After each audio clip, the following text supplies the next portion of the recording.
Well, now that spring is sprung, we're thinking of going abroad. And eating in restaurants abroad is, fraught with danger, ladies and gentlemen, because we found a selection of...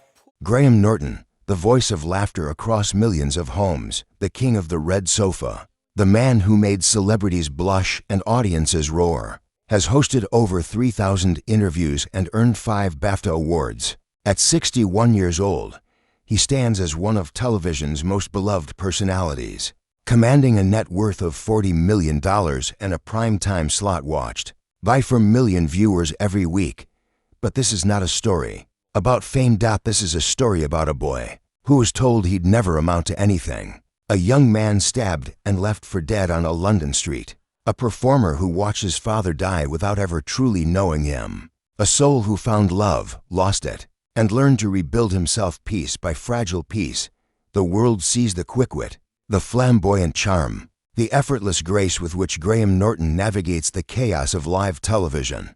But behind that infectious laugh lies a story not glamorous, but brutal. If Graham Norton has ever made you laugh until your sides hurt, hit like as tribute to his courage, this is the story of a man who survived violence, rejection, and heartbreak, and still chose joy. A man who turned pain into purpose, loneliness into connection, and tragedy into triumph. This is Graham Norton, unfiltered, unguarded, and unforgettable. April 4, 1963, Clondalkin, a working-class suburb outside Dublin, Ireland. Graham William Walker entered the world not into wealth or privilege, but into a family fractured by silence. His father, Billy Walker, worked for Guinness. His mother, Rhoda, managed the household. On the surface, ordinary, respectable even, but the beginning was not glamorous. Billy Walker was a Protestant in a Catholic-dominated country. Rhoda was Catholic. In 1960s Ireland, this wasn't just unusual, it was scandalous. Neighbors whispered, relatives turned away. The marriage itself became an act of defiance, and young Graham, caught between 2 worlds, learned early that being different came with a price. The family moved to Bandon, County Cork, when Graham was young. A smaller town, tighter scrutiny. Graham was effeminate, sensitive, more interested in theater than football. The other boys noticed. He was bullied relentlessly. I was the kid everyone picked on, Norton would later recall. Not because he was weak, but because he refused to hide. In a town where conformity meant survival, Graham Walker stood out like a wound that wouldn't heal. His father remained emotionally distant. Conversations were rare, affection rarer. Billy Walker was a man of his generation, reserved, traditional, uncomfortable with a son who didn't fit the mold. Graham grew up feeling like a disappointment in his own home. Then came the escape. University College Cork, 1981. Graham enrolled to study English and French, but what he really studied was freedom. He joined the Drama Society, found his people, discovered that the very qualities that made him a target in Bandon, his flamboyance, his humor, his fearless honesty, made him magnetic on stage for the first time. Being different felt like power, but Ireland was still too small, too familiar. Graham needed more. In 1983, at 20 years old, he moved to San Francisco to continue his studies at the University of San Francisco. It was the height of the AIDS crisis. The Castro district was both a refuge and a battleground. Graham found a community that celebrated who he was, but he also watched young men his age, men who looked like him, waste away in hospital beds. It was devastating. It was also clarifying. Life was short. Life was fragile. If Graham was going to make something of himself, it had to be now. 1986. Graham Norton. He'd changed his surname from Walker to his great-grandmother's maiden name. Moved to London with £300 in his pocket and a dream that felt impossible. He wanted to be an actor, a performer, someone who mattered. He was rejected. Again and again and again. Auditions went nowhere. Casting directors barely looked at him. Graham took odd jobs: waiter, bartender, assistant in a coffee shop, just to survive. At night, he performed in tiny comedy clubs for audiences of 12 people. Then came October 1989.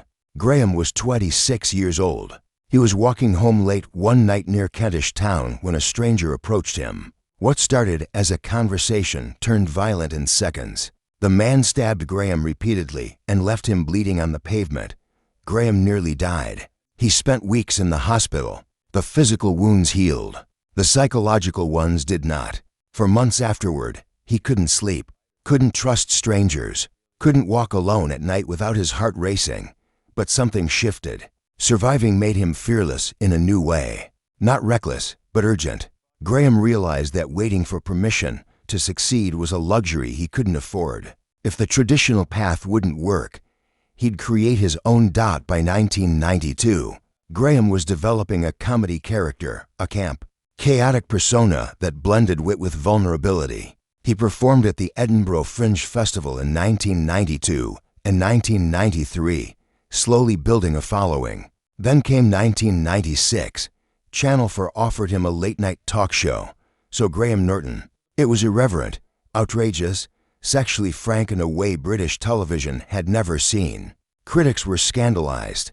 Audiences were obsessed. By 1998. So Graham Norton was pulling into 0.5 million viewers. Graham became a household name, the cheeky, boundary-pushing host who made guests squirm and audiences scream with laughter. He earned £300,000 that year, a staggering jump from the poverty of his 20s.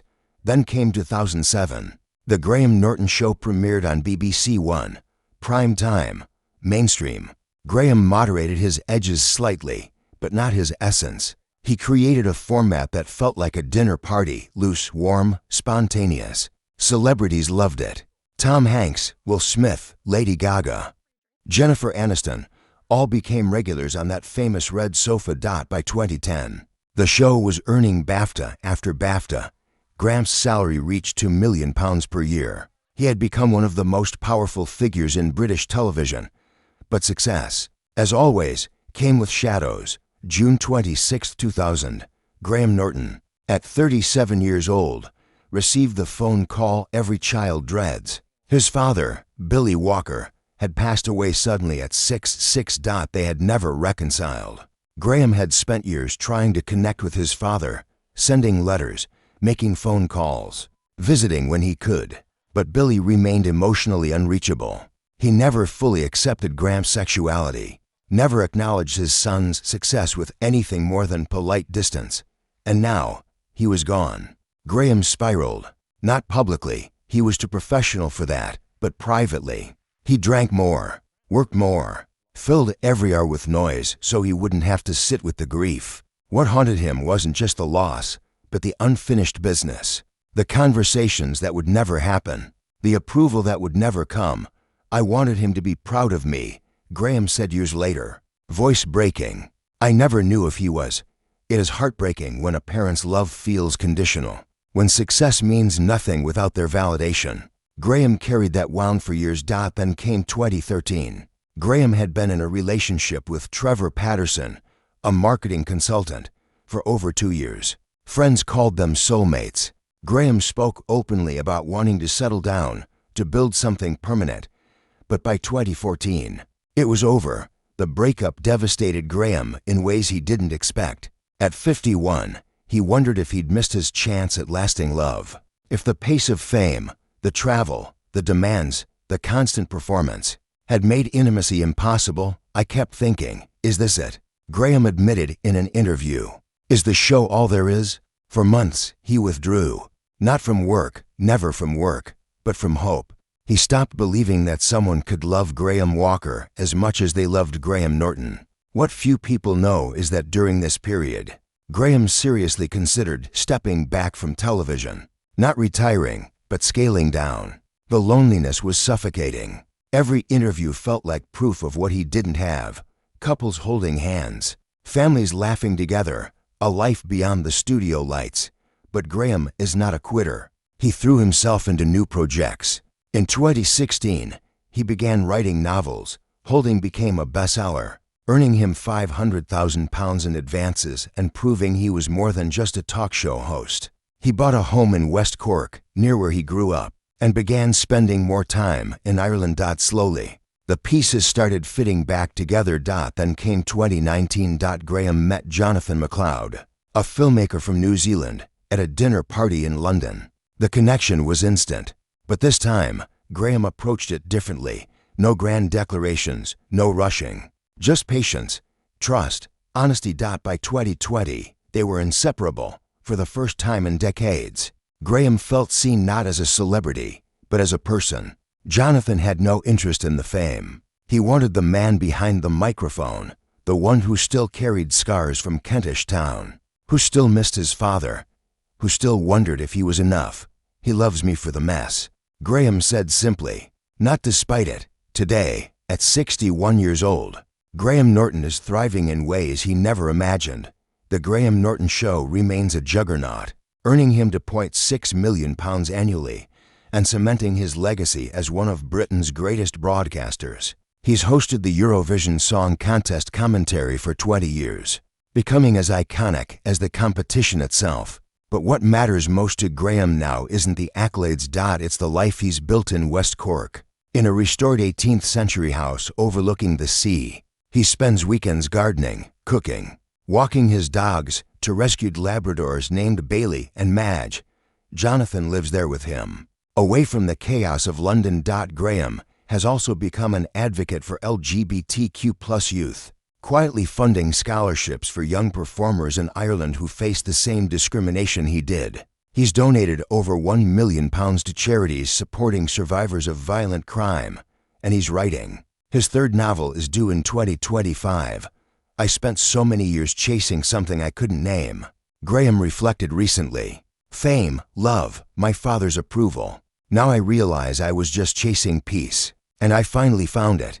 He still misses Billy Walker, still wonders what his father would think of him now. But he's learned to forgive the man who couldn't say the words he needed to hear. Because holding onto anger, Graham learned, is just another way of staying trapped. At 61, Graham Norton stands as proof that survival is not enough. We must also choose joy. From Clondalkin to Hollywood, from a Kentish Town stabbing to a £40 million empire, from his father's silence to Jonathan's love, Graham Walker became Graham Norton not by erasing the pain, but by refusing to let it define him. If this story touched your heart, leave a tribute below. Share a moment when Graham's laughter reminded you that even after the darkest nights, the red sofa and the life worth living is still waiting, because legends aren't born perfect. They're forged in fire, and they choose every single day to keep going.